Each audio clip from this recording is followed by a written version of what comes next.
Assalamualaikum warahmatullahi wabarakatuh. Selamat pagi ya adik-adik sekalian. Kita lanjutkan pembelajarannya. Kita masuk ke dalam bab ke-9, yaitu mengenai getaran, gelombang, dan bunyi.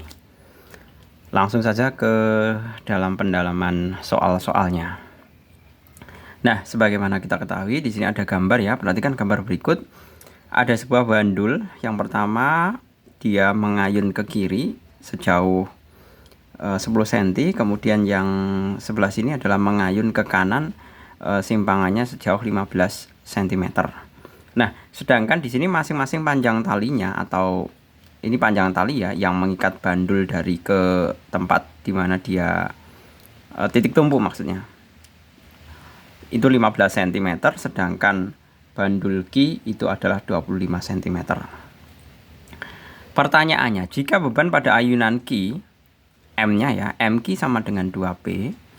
Persamaan yang menyatakan periode T dan frekuensi F dari ayunan P ke dan Q adalah, nah kita mesti mengetahui dulu untuk masing-masing satuan yang ada ya di situ. Pertama untuk bandul P.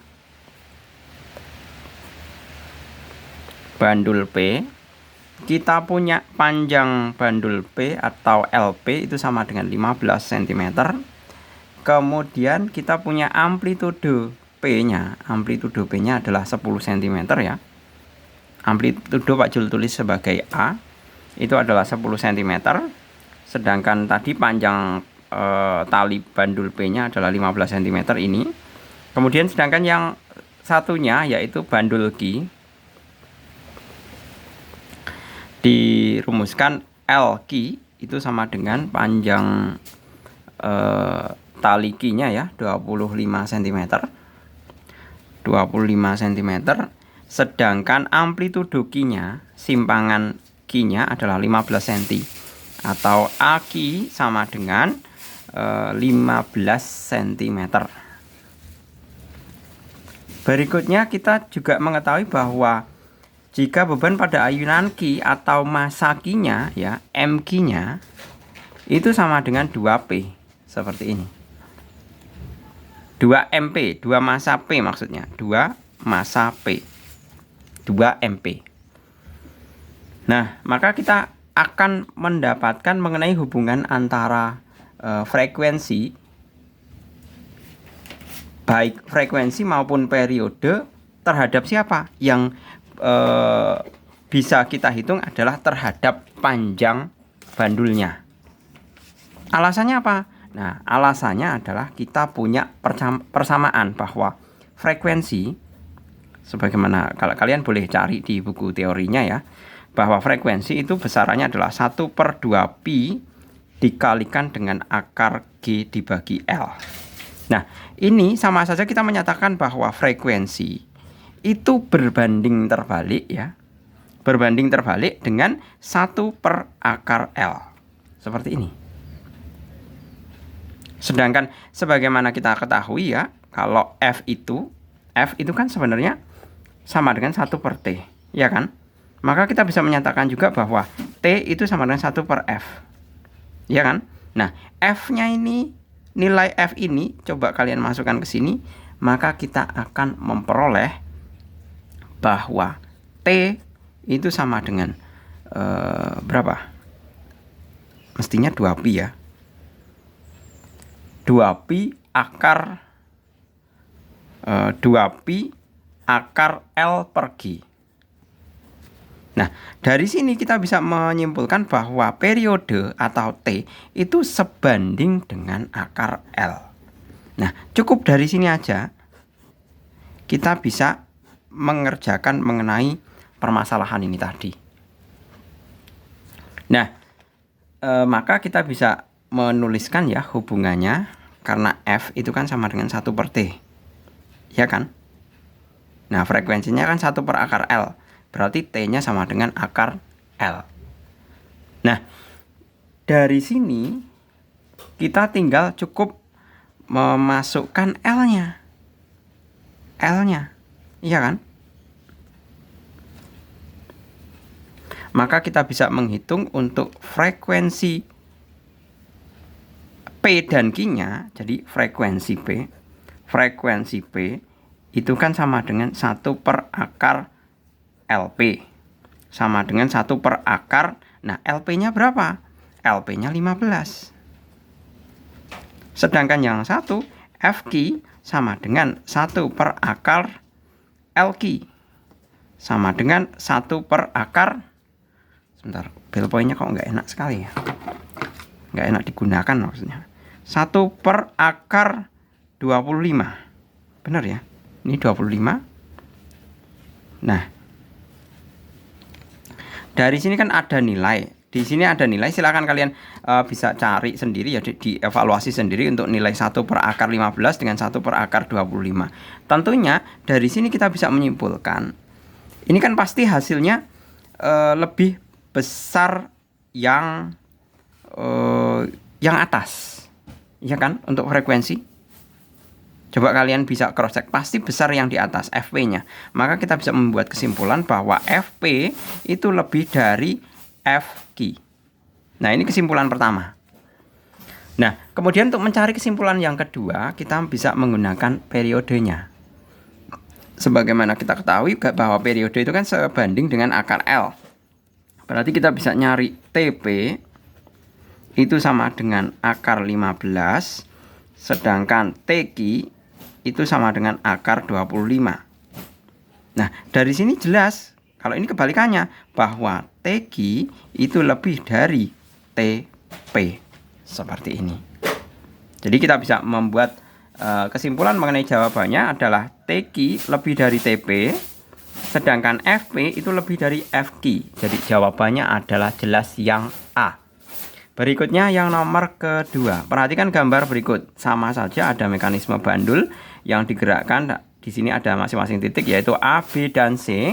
Jika waktu yang diperlukan untuk bergetar dari A, B, C, kemudian BA, A, B, C, kemudian BA, ya, itu berarti sama saja satu getaran penuh ya. Satu getaran penuh. Dan di sini besar waktu yang dibutuhkan adalah 0,4 sekon. Di sini.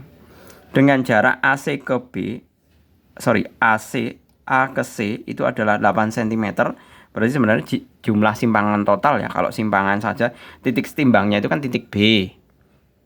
Nah, AB kemudian BC itu merupakan simpangan atau amplitudonya. Nah, di sini kita diminta untuk mencari besar frekuensi dan amplitudo getaran bandul tersebut secara berurutan. Nah, tadi sudah diketahui bahwa dari A, B, C, kemudian BA itu kan sama dengan satu getaran penuh ya. Satu getaran penuh itu sama saja butuh waktu sekitar 0,4 sekon. Ya kan? Nah, maka kita bisa menyimpulkan bahwa ini kita bisa menganggap sebagai apa? Kita hitung sebagai periode. Periode itu kan sama dengan T dibagi N. T-nya atau waktunya 0,4 sekon dibagi satu getaran penuh 1 kan sama dengan 0,4 sekon juga. Nah, seperti ini. Kemudian kalau kita diminta untuk mencari frekuensinya, frekuensi adalah hubungannya ya, frekuensi sama dengan 1 per T. Periodenya berapa? 0,4. 1 per 0,4 sama dengan 10 dibagi 4 sama dengan 2,5 Hz. Seperti ini. Nah, kemudian 2,5 ya, berarti kemungkinannya adalah antara A dan C. Itu dipegang dulu. Kemudian yang diminta adalah amplitudo. Nah, sebagaimana Pak Jul tadi katakan bahwa yang diketahui itu kan A ke C. Jadi seperti ini.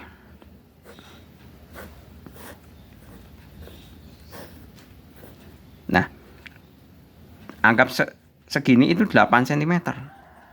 Otomatis kalau satu simpangan berapa? Satu simpangan berarti ini kan terdiri dari dua simpangan atau dua amplitudo. Iya kan? Dari A ke C itu kan 8 cm, itu kan dua amplitudo.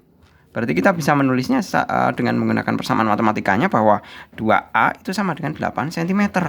Maka A sama dengan 8 dibagi 2 sama cm. Sama dengan 4 cm. Jadi jawabannya adalah 2,5 dan 4 cm. Yang A lagi. Berikutnya yang nomor ketiga. Ini soal hot sih ya di sini.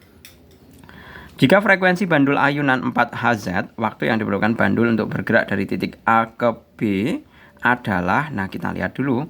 Di sini frekuensinya adalah 4Hz. Nah, gerakannya itu dari A, B ke C, kemudian ke B ke A. Nah, itu bisa dikatakan berapa? 1 getaran. Ya, 1 getaran itu. Nah, maka kita bisa menuliskan dalam bentuk rumusannya bahwa frekuensi di sini diketahui ya, frekuensi sama dengan 4Hz. Kemudian N-nya atau jumlah getarannya itu adalah 1 getaran. Maka kita bisa mencari untuk periodenya, bahwa periode itu kan dituliskan sebagai nggak perlu pakai periode ya, pakai hubungan rumusan frekuensi aja. Pakai rumusan frekuensi bahwa F itu sama dengan N per T. Seperti ini. Frekuensi 4Hz sama dengan 1 per T, maka T sama dengan 1 per 4 sama dengan sebentar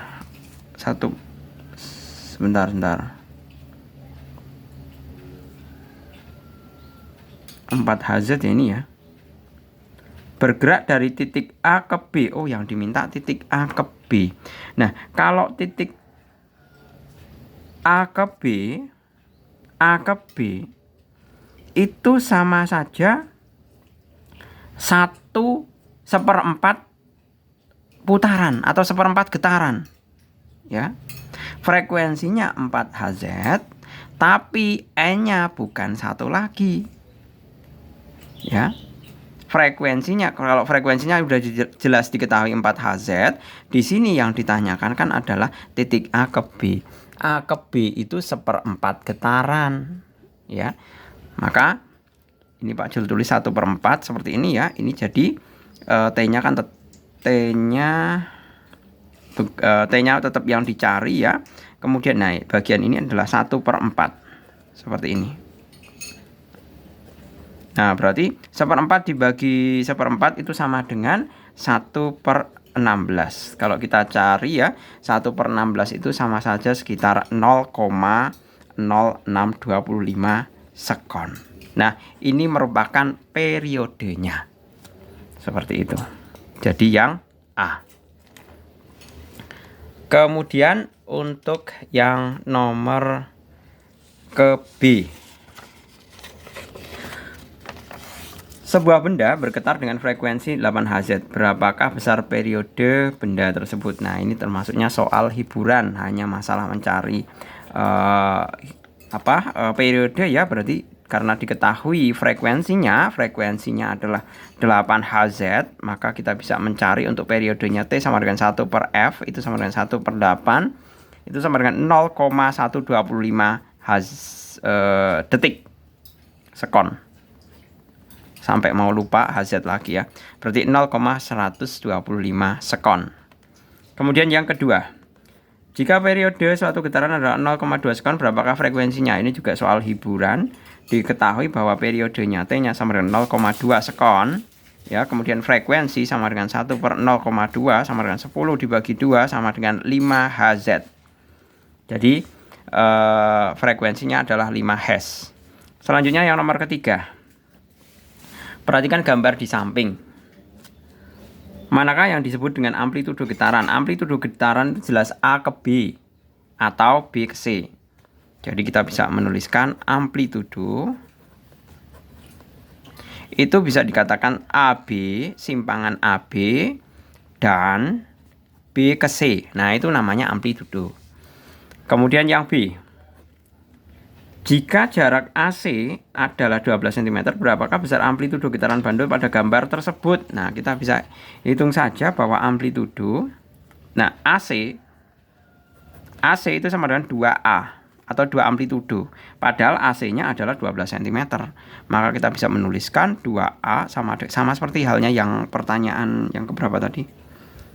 Untuk pertanyaan yang kedua ya, mengenai amplitudonya. Di situ 12 cm juga, maka A sama dengan 12 cm dibagi 2 sama dengan 6 cm. Selesai. Kemudian yang C. Gerakan bandul dari titik mana ke titik manakah yang disebut satu getaran? Yang namanya satu titik getaran ya, itu dari titik awal ke titik awal itu lagi. Itu namanya satu getaran. Jadi contohnya, misalkan Pak Jul mengambil titik yang A. Jadi A terus B terus C terus B terus A lagi. Ini satu getaran. Ya, contoh yang pertama. Contoh yang kedua, kalau misalnya mulainya dari B, berarti B kemudian C kemudian B lagi kemudian A kemudian B lagi. Nah, ini juga satu getaran. Misalkan mulainya dari titik C ke B kemudian ke A kemudian B kemudian ke C lagi. Ini juga satu getaran. Jadi ada banyak variasi ya di sini. Seperti itu. Kemudian yang nomor D, apabila lintasan AB ditempuh selama A ke B. Ditempuh selama setengah sekon, berapa besar periode dan frekuensi getaran tersebut. Ini mudah saja ya. Untuk AB, jadi lintasan AB itu berarti NAB ya. NAB itu sama dengan 1/4 getaran. Selanjutnya TAB 0,5 sekon. Maka kita bisa menghitung untuk frekuensinya, bahwa frekuensi itu sama dengan NAB per TAB. NAB-nya 1/4 dibagi 0,5. Iya kan? 1/4 dibagi 0,5 itu sama dengan 1/4 kali 0,5 sama dengan setengah Hz atau 0,5 Hz juga boleh. Kemudian periodenya cukup ditulis ini ya. Periode itu kan sama dengan 1/F itu sama dengan 1/0,5. 1 dibagi 0,5 itu dapatnya 2 sekon. Nah, selesai. Oke, gitu ya. Saya rasa cukup untuk pengertian mengenai frekuensi maupun periode dari sebuah getaran. Dan getaran itu adalah gerakan bolak-balik melalui titik setimbang.